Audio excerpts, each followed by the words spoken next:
Silakan duduk Bapak yang dikasih Tuhan. Terima kasih buat WL Singer, pemain tamborin yang sudah memberikan yang terbaik kepada Tuhan. Shalom Bapak Ibu, bagaimana kabarnya? Luar biasa ya, tentunya kita luar biasa di dalam Tuhan. Seperti yang saya janjikan, saya ada 5 khotbah untuk Natal. Jadi 2 minggu yang lalu, pada minggu yang ketiga saya sudah mengkhotbahkan tentang the gift of God's love atau karunia kasih Allah, diambil dari Lukas 2 ayat 10-11. Bahwa telah lahir bagimu hari ini juru selamat di kota Daud. Dan saya akan sambung dengan Let's Go to Bethlehem. Ini adalah tema Natal tahun 2024, kalau tidak tahun 2023 saudara. Tapi isinya beda saudara ya. Lukas 2 ayat 15 ini sambungan dari Lukas 2 ayat 10-11. Kalau dijanjikan karunia kasih Allah, dijanjikan telah lahir, akan lahir. Kemudian apa tindakan daripada para gembala ketika mereka mendengar perkataan daripada malaikat?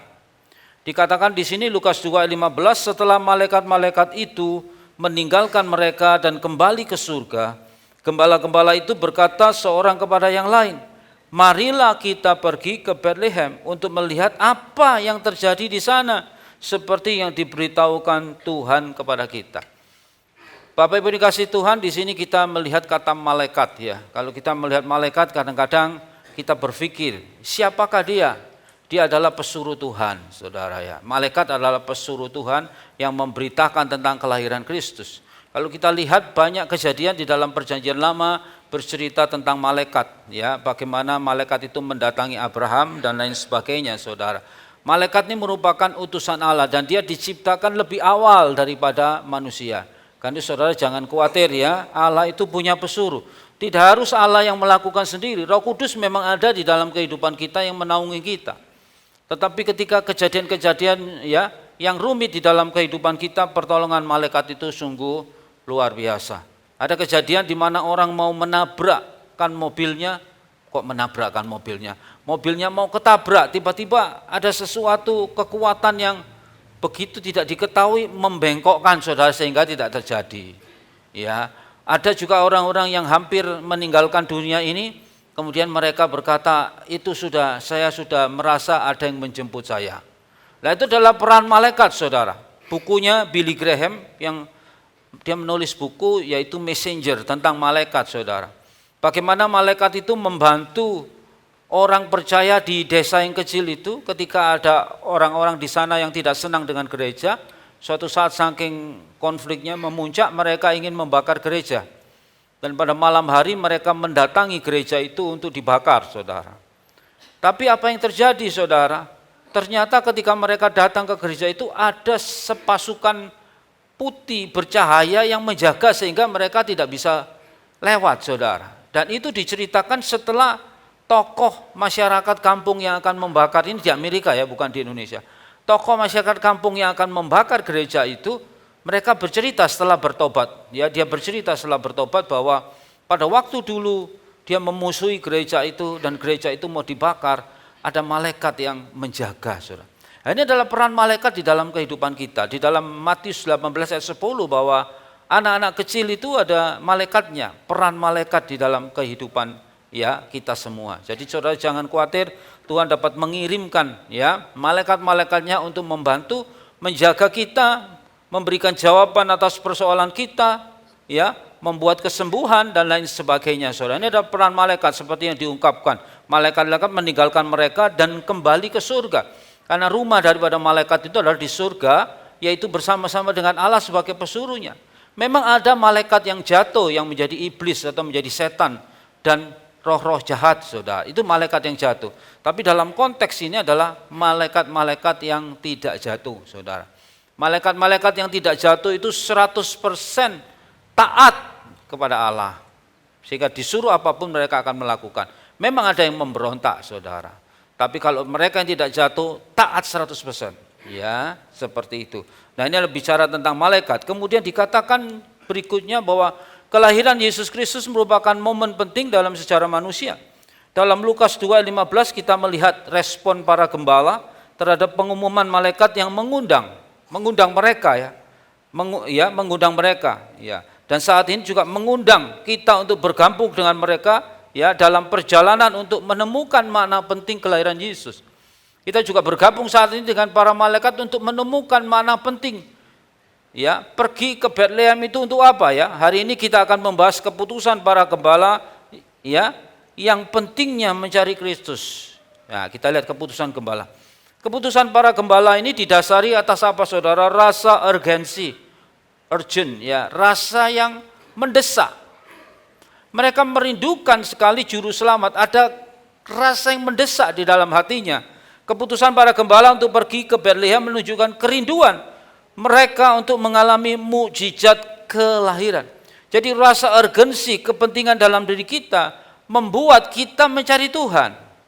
Sama dengan sama dengan gembala ini ketika malaikat berbicara, kemudian ada rasa di dalam hatinya untuk dia mencari Tuhan, saudara. Dalam hidup kita juga demikian, saudara. Kita sudah tahu bahwa Yesus adalah juru selamat. Ketika kita ada di dalam persoalan, jangan cari yang lain. Tapi ada urgensi di dalam hidup kita untuk kita datang kepada Tuhan. Sakit penyakit apapun, tidak ada yang mustahil bagi Tuhan. Persoalan apapun, tidak ada yang mustahil bagi Tuhan. Karena Tuhan itu Maha Pencipta. Tuhan itu yang menciptakan segala-galanya. Organ tubuh kita diciptakan oleh Tuhan. Karena itu Tuhan tahu persis mana letaknya jantung, mana letaknya paru-paru, mana letaknya ginjal. Ada ginjal-ginjal, tidak ada ya saudara. Ginjal, mana letaknya liver dan lain sebagainya, Tuhan tahu. Karena itu tidak ada yang mustahil bagi Tuhan untuk menjamah tes, kemudian menghilangkan sakit penyakit dan lain sebagainya. Rasa urgensi di dalam kehidupan kita, saudara. Setiap hari pun, kalaupun kita tidak ada permasalahan, kita punya rasa kerinduan kita untuk selalu datang kepada Tuhan di dalam setiap doa-doa kita. Amin, saudara. Seperti yang saya katakan bahwa hidup kita itu musafir di dunia ini. Karena warga negara kita adalah warga negara surga. Dikatakan keputusan para gembala untuk segera pergi ke Bethlehem menunjukkan kerinduan mereka untuk mengalami mukjizat kelahiran Yesus. Kerinduan kita apa? Untuk mengalami apa? Mukjizat? Kita datang kepada Kristus. Ada urgensi dalam hidup kita, saudara. Jangan sampai kefefet ya. Jangan sampai kefefet. Kita datang setiap hari kepada Kristus dengan rasa urgent yaitu penting. Kita mementingkan Tuhan itu penting. Jangan kemudian setelah itu kita keberkatan dan lain sebagainya melalaikan Tuhan. Tapi rasa urgensi itu penting di dalam hidup kita seperti kutipan tadi ya. Setelah malaikat meninggalkan mereka dan kembali ke surga, gembala-gembala itu berkata seorang kepada yang lain, marilah kita pergi ke Bethlehem. Ada satu quotation yang mengatakan begini, saudara. To fall in love with God is the greatest romance. To seek Him the greatest adventure. To find Him the greatest human achievement. Nah, apa kira-kira terjemahannya? Jatuh cinta kepada Tuhan adalah romansa terhebat. Nah, saudara, pertama kali ketika saudara jatuh cinta sama Tuhan ya saya juga pernah mengalami, banyak teman yang cerita, rasanya tiap hari pengen berdoa terus, pengen dekat sama Tuhan. Memang jatuh cinta kepada Tuhan adalah romansa terhebat, di mana kita bisa mengalami ya kejadian-kejadian yang luar biasa bersama dengan Tuhan. Ada cinta kita kepada Tuhan yang luar biasa, kasih yang mula-mula itu, saudara. Dan itu kembalikan di saat-saat momen Natal ini, kita kembali kepada kasih kita yang mula-mula. Jatuh cinta kepada Tuhan adalah romansa terhebat, mencarinya adalah petualangan terhebat. Kita mencari Tuhan, digambarkan oleh Saint Augustine bahwa mencari Tuhan itu petualangan terhebat. Bagaimana liku-likunya kita mencari Tuhan. Bagaimana di dalam doa kita, kesendirian kita bisa menemukan Tuhan di sana. Bagaimana kita berjalan-jalan, kita menemukan Tuhan. Bagaimana kita ada di pasar berjualan, menemukan Tuhan di sana. Melalui apa, saudara? Karya Tuhan yang luar biasa dalam hidup kita. Tidak ada pembeli, tiba-tiba gembruduk pembelinya datang. Wah, ini ada Tuhan di sini. Tuhan yang memberkati saya, saudara. Ya. Sudah sepi sekali tapi tiba-tiba ada orang datang untuk membeli. Ini pengalaman ya saudara, mencari dengan petualangan yang terhebat. Dan menemukannya adalah pencapaian manusia terhebat. Menemukan Tuhan itu adalah pencapaian kita yang terhebat. Di mana kita menemukan Tuhan, saudara sekalian pasti mengalami pribadi demi pribadi. Tidak bisa saya katakan bahwa Tuhan itu ada di Pasar Projo gitu, nggak bisa saudara ya. Tuhan itu ada di Jalan Jenderal Sudirman, tidak ada. Tuhan itu maha hadir, dimanapun kita bisa menemukan Tuhan, saudara ya. Kemudian yang kedua, rasa urgensi. Kemudian rasa penting itu tidak bisa didiamkan. Ketika saudara merasa, waduh aku penting ini harus ditindaki, saudara. Orang yang berpacaran tiba-tiba terasa kangen, tidak bisa kangen hanya di rumah saja sambil menangis, tapi harus ada tindakan mendatangi kekasihnya, saudara. Kan seperti itu ya, mendatangi kekasihnya. Nah itu saudara. Jadi harus ada apa? Ketersediaan untuk mencari. Rasa urgensi kita itu kita lanjutkan dengan kita mencari Tuhan. Kenapa? Para gembala bersedia meluangkan waktu dan upaya untuk mencari Yesus. Ibadah di gereja 2 jam saja bingung. Kok 2 jam ya, saudara ya? Atau 1 jam? Wah, sekarang ibadah-ibadah modern itu cuman khotbahnya 25 menit, 40 menit. Sebetulnya enak loh untuk pengkhotbah, yang khotbah cuma 25 menit, 40 menit itu cepat, saudara. Cepat selesai, cepat bar. Kemarin saya diundang minggu lalu di Magelang itu, saya dibatasi pujian terakhir dan khotbah 40 menit. Berarti kalau nanti sampai terakhir penutup itu 40 menit. Nah gitu saudara, dibatasi 40 menit, ya enggak apa-apa, akhirnya saya juga tepat 40 menit saudara. Tapi saya juga lego, tidak kecapek saya, karena cepat selesai saudara ya. Jadi petualangan, meluangkan waktu dan upaya untuk mencari Yesus, meluangkan waktu kita. Waktu kita sepanjang hari itu 24 jam. Ada orang yang bilang, mana sempet saudara. Enggak bisa saudara, kita punya waktu 24 jam. Coba saudara renungkan hari ini, 24 jam itu dipakai untuk apa? Bersama dengan Tuhan berapa jam? Kalau jam masih lumayan saudara. Berapa menit? Nah saudara, mana sempat tergesa-gesa begitu saudara. Doanya aja tergesa-gesa, perginya tergesa-gesa, semuanya tergesa-gesa. Di sini konteksnya para gembala itu meluangkan waktu untuk mencari Tuhan. Perjalanannya jauh, tetapi dia meluangkan waktu untuk mencari Yesus yang baru lahir, menunjukkan iman dan rasa ingin tahu mereka. Kita baca Alkitab itu ada rasa curiosity atau rasa keinginan tahu kita mencari Tuhan. Tuhan itu sifatnya bagaimana toh kita temukan di dalam Alkitab. Ternyata di dalam Timotius itu dikatakan Tuhan itu setia.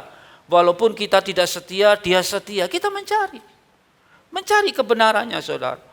Tuhan itu ternyata adil. Ya, seperti dia memberi hikmat kepada Salomo. Ada 2 orang wanita yang datang membawa 1 anak. Mereka mengaku bahwa anaknya itu anak mereka, anak ibu A, anak ibu B. Kemudian Salomo penuh hikmat karena mencari Tuhan. Ya sudah, kalau begitu bayi ini saya bagi 2 ya. Kamu yang bagian kaki sama perut, ini perut sampai kepala. Nah, ibu yang betul-betul ibunya sudah janganlah, berikan dia aja daripada dibagi 2 nanti anaknya akan mati. Saudara, ada hikmat yang luar biasa ketika kita mencari Tuhan. Ya, ada kebijaksanaan yang luar biasa ketika kita mencari Tuhan, saudara. Ya. Berikutnya ada quote yang mengatakan, ini William Lane Craig ya, if you are sincerely seeking God, God will make His existence evident to you. Jika Anda sungguh-sungguh mencari Tuhan, saudara ya, jika Anda sungguh-sungguh mencari Tuhan, Tuhan akan membuat keberadaannya nyata bagi Anda. Jadi mustahil kita mencari Tuhan itu, Tuhan tidak nyata di dalam hidup kita.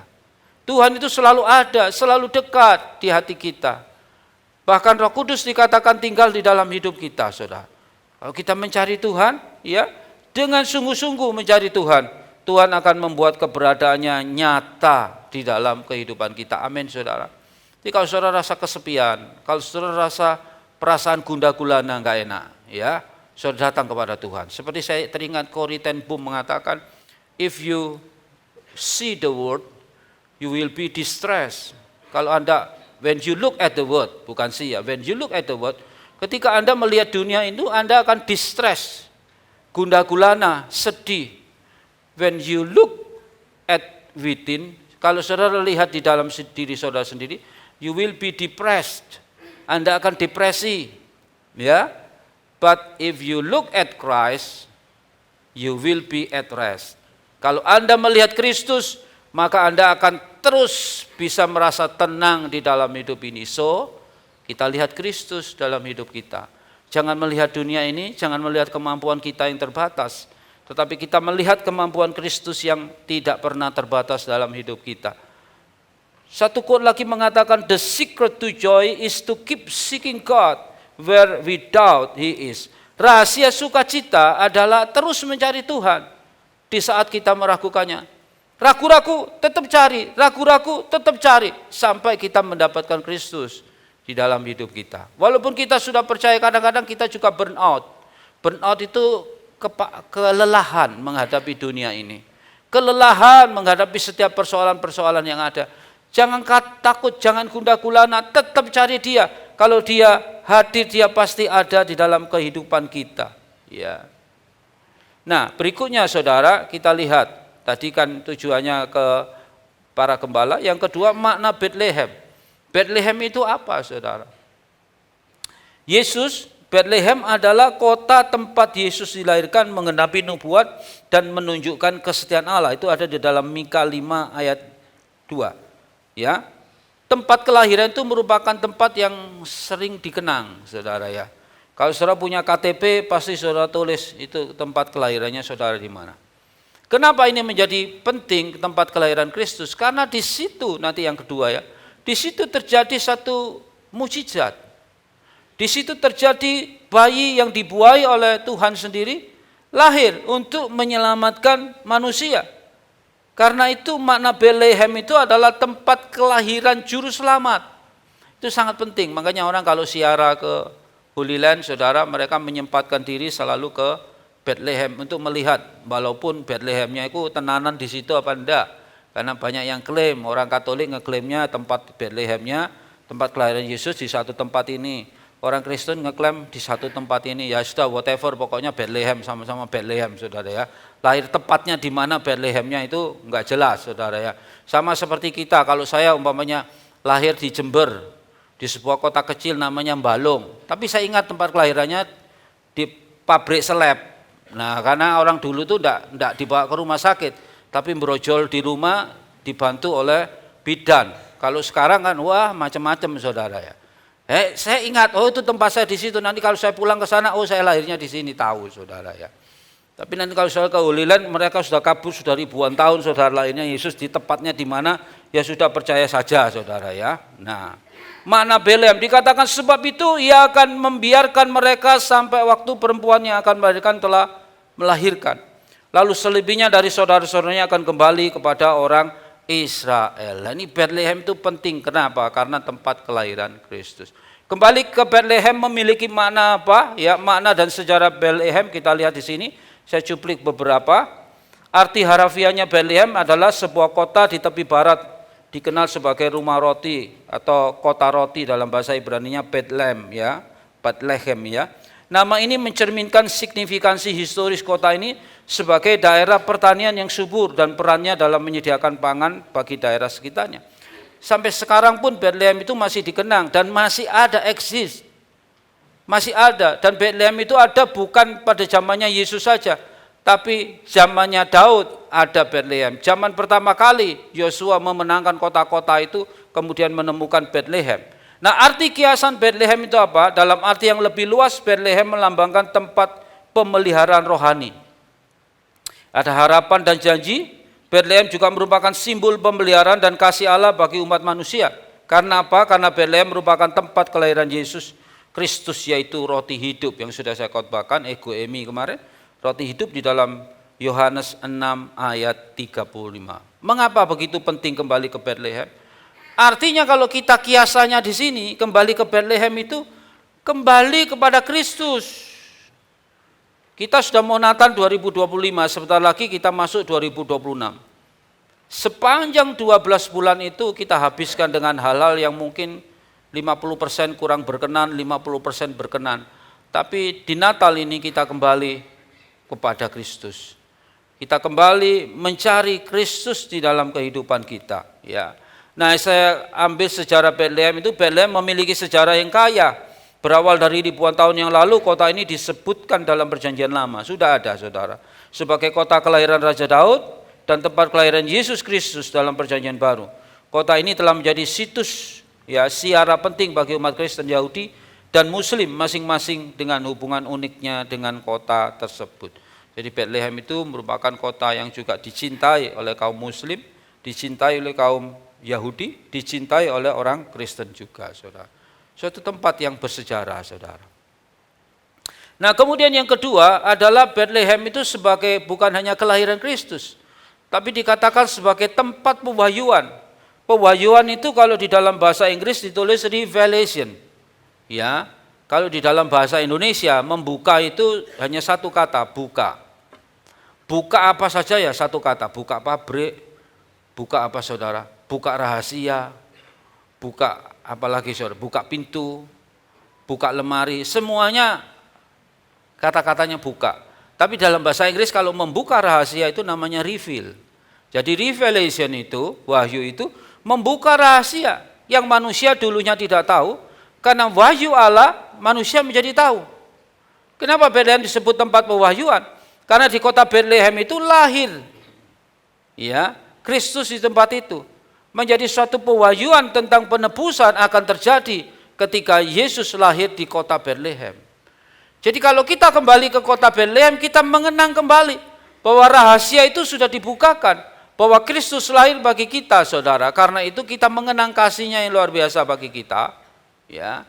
Kita mengenang apa yang Tuhan sudah lakukan dalam hidup kita. Karena itu kita kembali kepada Kristus, kembali kepada pewahyuan itu, kembali mempercayainya bahwa bayi ajaib itu lahir, dan bayi itu yang menyelamatkan seluruh dunia, yang menjadi dewasa selama 33,5 tahun, saudara, kemudian disalibkan. Itu mengingatkan kita semua bahwa ini adalah tempat pewahyuan. Bethlehem itu penting di hati kita. Jadikan hati kita menjadi Bethlehem, saudara, sehingga pewahyuan Allah itu ada dalam hidup kita, terbuka bagi kita semua. Di dalam Yohanes 8 ayat 32 dikatakan, dan kamu akan mengetahui kebenaran, dan kebenaran itu akan memerdekakan kamu. Kalau kita mengetahui tentang Kristus yang adalah benar, kebenaran, dia sudah datang, dia mengatakan, akulah jalan kebenaran dan hidup. Akulah jalan kebenaran dan hidup. Kebenaran itu sudah diwahyukan di kota Bethlehem, supaya kita bisa mengetahui kebenaran yang ada di dalam Kristus. Kenapa saya katakan demikian? Karena ada banyak kebenaran-kebenaran yang lain di dunia ini.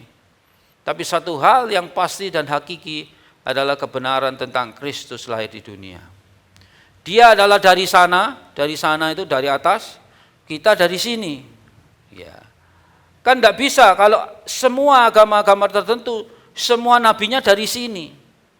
Kalau dari sini itu hanya bisa membawa dari sini saja ke sini, saudara.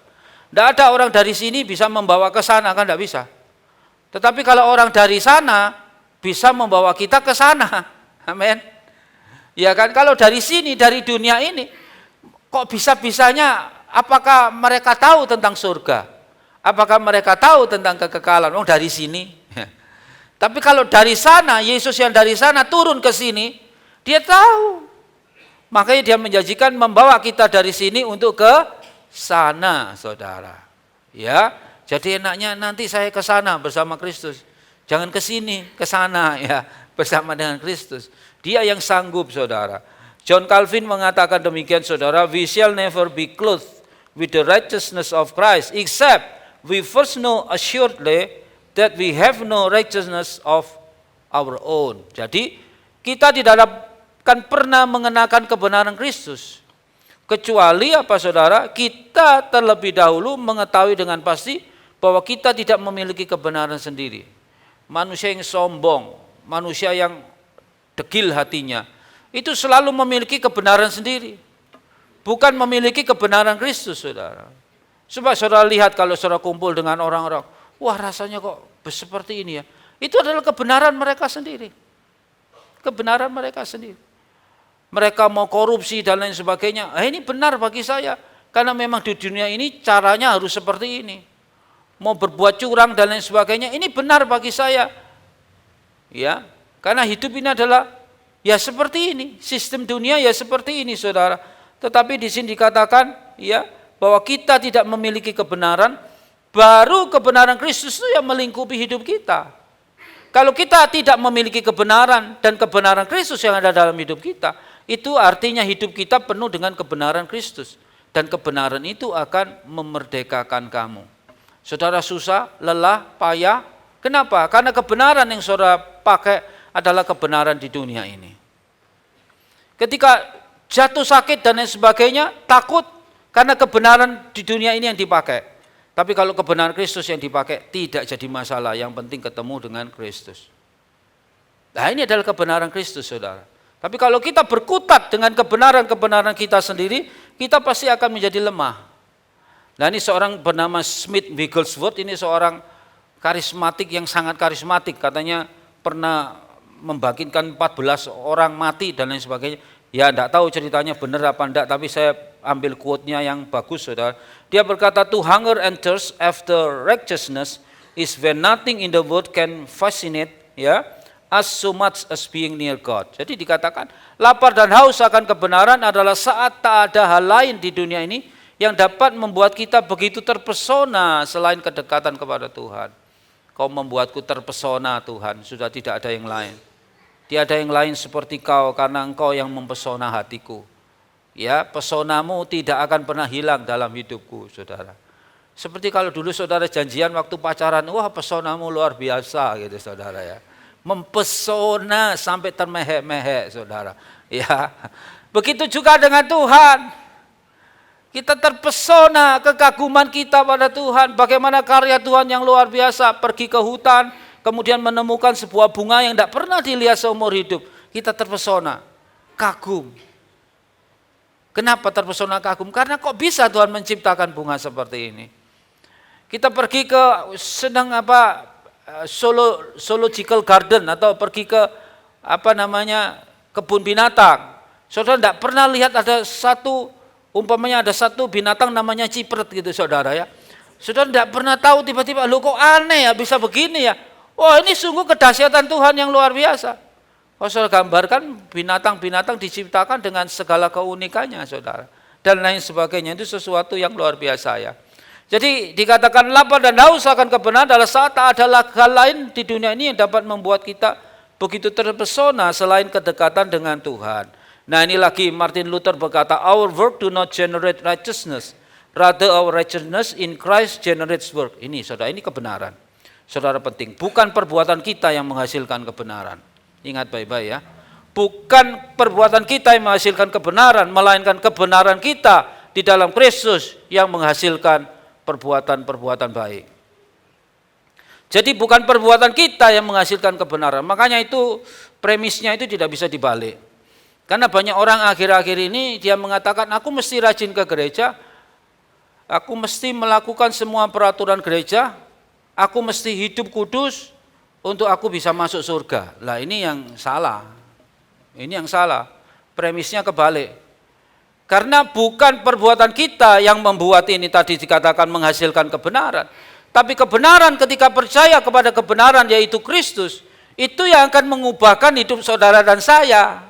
Ya, bukan perbuatan kita yang menghasilkan kebenaran, tapi kebenaran itu yang menghasilkan perbuatan dalam hidup kita. Kalau saudara tahu kebenaran, kebenaran membebaskan saudara sehingga saudara tidak akan pernah melakukan hal-hal yang tidak benar. Amin. Ya karena kebenaran itu saudara tidak perlu dibolak-balik di dunia ini, kadang-kadang bolak-balik. Kalau aku mengasihi Tuhan maka Tuhan mengasihi aku, salah. Karena Tuhan mengasihi saya sehingga saya mampu mengasihi Tuhan. Ya itu yang betul. Kalau dibalik, saudara kita menggunakan kekuatan diri sendiri. Dan sampai kapanpun tidak bisa. Saudara mau hidup setiap hari tidak berdosa, tidak mungkin. Pasti suatu saat ada hal-hal yang membuat kita salah. Ya. Nah itu yang penting. Nah sekarang yang ketiga, tanggapan kita, saudara, ini yang terakhir. Tanggapan kita atas Bethlehem tadi apa? Mari kita pergi ke Bethlehem. Itu menjadi mutlak tanggapan kita.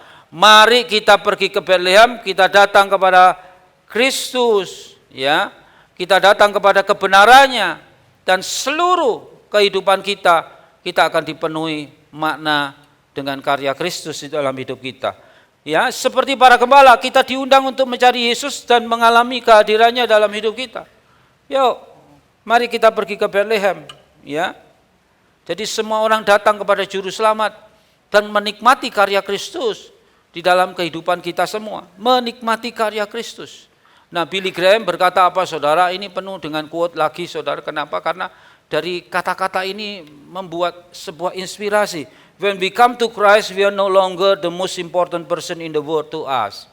Jadi kalau kita datang kepada Tuhan itu kita bukan lagi orang yang penting. Christ is, Tuhan yang penting, Kristus. Instead of living only for ourselves, we have a higher goal to live for Jesus. Ketika kita datang kepada Kristus, kita bukan lagi orang terpenting di dunia ini.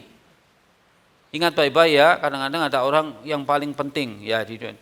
Bagi Kristus, Kristuslah yang terpenting. Ya. Alih-alih hidup hanya untuk diri sendiri, daripada hidup hanya untuk diri sendiri, kita memiliki tujuan yang lebih tinggi, yaitu hidup bagi Kristus. Ya, jadi sekali lagi, ketika datang kepada Kristus, kita bukan lagi yang terpenting, tetapi Kristus yang terpenting di dalam hidup saudara dan saya. Amin, saudara. Memuliakan Kristus itu apa toh, saudara? Menyenangkan hati Tuhan itu apa toh? Kalau kita melakukan perbuatan sesuai dengan apa yang Dia minta, itu saja pen, katanya orang Belanda, sudah pen, itu sudah selesai, seperti itu. Jadi yang menyenangkan Tuhan itu apa? Yang menyenangkan Tuhan kalau kita melakukan kehendak Tuhan. Bukan yang menyenangkan Tuhan itu pujian sampai 2 jam, sampai nangis-nangis, kemudian ditadai baskom itu air matanya banyak. Nah, seperti lagu sengsaraku, air mataku kau tampung dalam kirbatmu itu, saudara. Bukan itu, saudara, tetapi yang penting di sini adalah bagaimana kita menyenangkan Kristus, yaitu melakukan kehendaknya. Ya, melakukan kehendaknya itu yang penting. Kemudian berikutnya, saudara, setelah datang kepada Kristus, maka yang terakhir adalah perjalanan iman. Kita pergi ke Bethlehem, itu merupakan satu perjalanan iman. Kalau gembala itu melakukan perjalanan sampai ke Bethlehem, itu adalah kalau kita kiaskan di dalam kehidupan kita, itu adalah perjalanan iman sampai menemukan Kristus pada akhirnya. Tapi Kristus sudah dibukakan dalam kehidupan kita, tidak seperti para gembala yang mencari bayi Yesus. Tapi kita sudah dibukakan melalui kebenaran firman Tuhan yang sudah diwahyukan. Kristus adalah penebus kita. Dia adalah Allah, tidak menganggap kesetaraan sebagai Allah milik yang dipertahankan. Tapi Dia mau turun ke dunia, menjadi manusia taat sampai hamba, bahkan mati di kayu salib. Karena itu semua lutut akan bertelut, semua lidah akan mengaku bahwa Yesus adalah Tuhan. Jadi mencari Yesus membutuhkan iman untuk kesediaan dan kesediaan untuk mengikutinya, sama seperti para gembala mengikuti bintang ke Bethlehem. No pain, no gain. Tidak ada rasa sakit, tidak ada pencapaian. Itu motonya Olimpiade. Karena itu dalam kekristenan tidak ada rasa sakit, tidak ada pencapaian.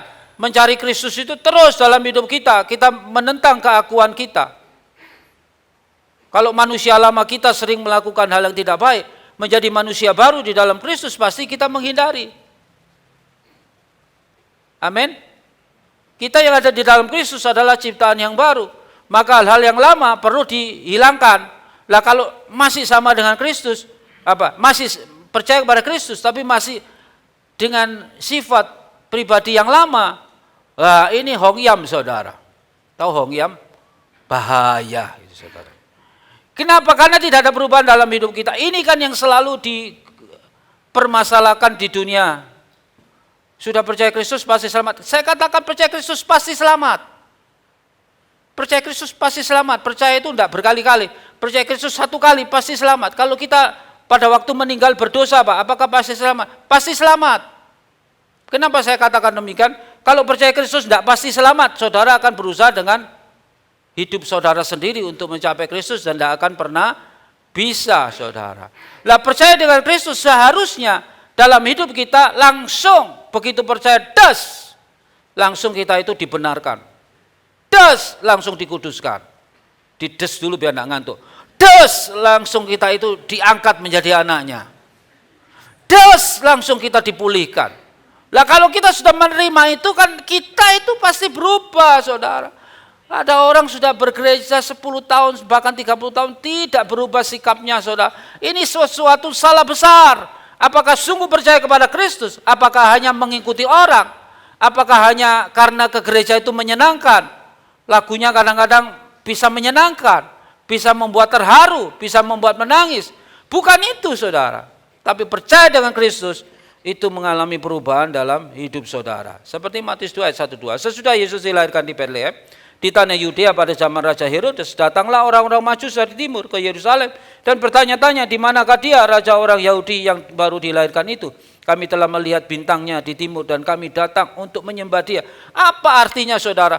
Mereka itu tidak bisa langsung dapat. Kalau dulu saya Waktu mengantar hamba Tuhan, kita ada perkumpulan begitu di Madiun gitu. Saya disuruh jemput hamba Tuhan dari Amerika. Nah, saya bawa kijang lama itu dari Madiun itu pergi ke Semarang kalau tidak salah, saudara. Nah, kemudian saya ambil. Terus pulangnya itu, aduh jalannya mulai apa ya? Kan bertanya-tanya. Bisa 1, 2 kali, 3 kali, sekarang tidak ada Google Map kan zaman itu. Saya mesti turun tanya, Pak ini jurusan ke Madiun lewat mana? Pak ini jurusannya kemana, saudara? Bertanya-tanya terus itu sulit loh, saudara. Ini dulu zaman Kolobendo, 2000 tahun yang lalu, masih belum ada jalanan dan belum ada transportasi kecuali unta, kuda. Nah, dia Bethlehem itu kan arahnya kemana? Kalau ada Google Map zaman itu sudah enak dia. Langsung saja, langsung sampai. Itu enggak, saudara, makanya perjalanan imannya mereka kadang-kadang walah kok kosong ini nyapo ya, kok golek-golek masalah dewe. Tidak, saudara, mencari Tuhan itu adalah sesuatu yang benar, bukan cari masalah. Lah ini gara-gara dengar khotbah ini malah aku harus rajin. Lah salahku deh, bukan salah saudara, tapi kalau hati saudara dipenuhi oleh Kristus, saudara akan berubah dengan sendirinya, automatically. Jadi langsung akan berubah dengan sendirinya. Bukan kemudian dibuat-buat. Kalau dibuat-buat itu kamuflase, bertahannya sementara, paling 1 minggu atau 1 bulan, saudara. Tapi kalau sungguh-sungguh pada Kristus, kita akan ada bersama dengan Dia, mengikuti jalannya. Oswald Chambers berkata, spiritual lust causes me to demand an answer from God instead of seeking God Himself who gives the answer. Artinya apa, saudara? Nafsu rohani membuat saya menuntut jawaban dari Tuhan. Nuntut terus. Berdoa terus, minta Tuhan, sekarang musimnya televisi 35 inch. Sekarang musimnya sepeda listrik. Jadi nuntut sama Tuhan sampai doanya bergetar dan seperti doanya Hana. Greweli, saudara. Sepeda listrik. Lama-lama gila sendiri, saudara.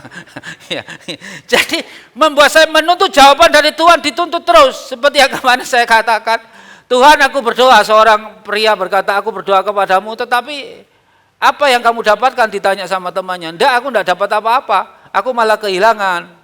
Tapi kehilangan yang kan bagus, kehilangan amarah, kehilangan dengki, kehilangan egoisme, kehilangan serakah.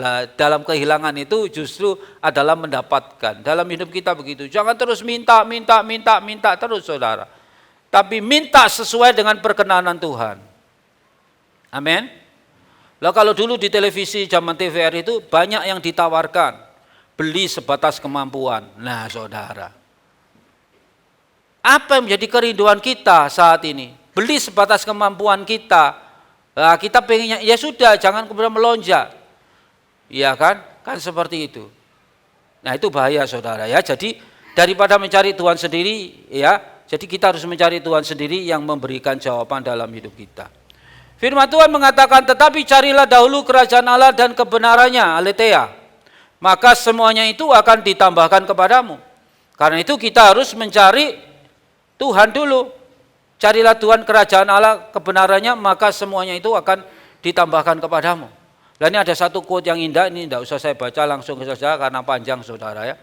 Dikatakan di situ apa? Hidup kita harus dihabiskan untuk mencari Tuhan kita. Karena Tuhan bersembunyi, tetapi tipu dayanya begitu diketahui, tampak begitu sederhana dan menyenangkan. Ini bagi orang yang mengalami Tuhan. Oh, Tuhan ini ternyata triknya begini ya, menemukan Tuhan. Sejak saat itu, ketiadaan terkecil pun mengungkapkan kehadirannya, dan kebesaran hidup kita bergantung pada hal yang begitu kecil. Jadi trik-triknya Tuhan itu begitu kecil, memberkati kita sesuatu yang kecil pun. Ya saudara, kita mengakui kebesarannya karena ada banyak keindahan di situ, saudara. Ya. Tiba-tiba saudara mengalami hal-hal yang saudara tidak pernah inginkan atau yang diinginkan dulu tiba-tiba muncul. Itu aku sudah tidak pengen lagi, tapi tiba-tiba Tuhan kasih. Itu sesuatu yang kecil tapi itu memberkati, saudara. Ini ada satu lagi, Johnny Erickson Tada, ini saya langsung baca bahasa Indonesianya saja, saudara. Dikatakan, lapar itu manusiawi. Tetapi lapar akan Tuhan itu makan darinya. Jadi kalau lapar dari Tuhan itu makan darinya itu dari kebenaran firman. Lapar dan haus akan kebenarannya dan makanlah dia di dalam hidupmu. Bahasanya orang enak ya, Tuhan dimakan ya. Kecaplah dan lihatlah bahwa Tuhan itu baik, dialah yang akan memuaskanmu. Ini orang sudah enggak karu-karuan saudara hidupnya. Kenapa saya katakan enggak karu-karuan? Dia seorang atlet, seorang yang anak muda yang luar biasa, hidupnya luar biasa, termasuk orang yang mampu dan lain sebagainya. Suatu saat dia terjun ke kolam, lah itu kebentur saudara. Terus dia mati rasa seluruh tangan kaki, tinggal kepalanya saja. Nah ini orang kayak begini kalau enggak kuat mentalnya, sudah pasti ya amburadul saudara. Sampai dia belajar melukis pakai gigi, kuasnya dicakot. Melukis, dia tulis buku dengan apa saudara? Ya dengan giginya. Kalau sekarang mungkin bantuan banyak. Dia sampai berkata begini, lapar itu manusiawi, tetapi lapar akan Tuhan itu makan darinya. Lapar dan haus akan kebenarannya, makanlah dia di dalam hatimu. Kecaplah dan lihatlah bahwa Tuhan itu baik, dialah yang akan memuaskan kita. So, kita pergi ke Bethlehem. Kita balik kepada Tuhan. Kita hilangkan setiap pikiran-pikiran kita yang sudah melantur kemana-mana. Tapi satu tujuan arah kita bahwa Tuhan itu baik. Kesimpulannya, keputusan para gembala untuk pergi ke Bethlehem mengingatkan kita akan pentingnya mencari Yesus dan mengalami kehadirannya. Pentingnya mencari dan mengalami kehadirannya dalam hidup kita. Semoga kita terinspirasi untuk mencari Yesus dengan semangat dan iman yang sama seperti para gembala, saudara. Jadi mencari Yesus dan mengalami kehadirannya di dalam kehidupan kita. Hadirat-Mu Tuhan ada dalam hidupku. Mari pemain musik ini yang terakhir, jadi kesimpulannya seperti ini. Yang pertama, let's go to Bethlehem itu artinya keputusan para gembala. Rasa urgensinya, rasa keinginan tahunya yang luar biasa membuat dia bersedia untuk mencari walaupun sulit. Kemudian makna Bethlehem itu adalah tempat kelahiran yang penting, tempat Yesus Juru Selamat kita yang lahir, tempat pewahyuan, tempat di mana Allah menjadi manusia yang kita kenal dalam pribadi Yesus Kristus. Kemudian tanggapan kita apa? Mari kita pergi ke Bethlehem. Kita sama-sama ke Bethlehem yuk. Yang artinya secara rohani ya. Yuk ke Bethlehem yuk. Ya itu saudara ya. Ya tentu saja kalau pergi ke Bethlehem kita harus mengalami yang namanya perjalanan iman.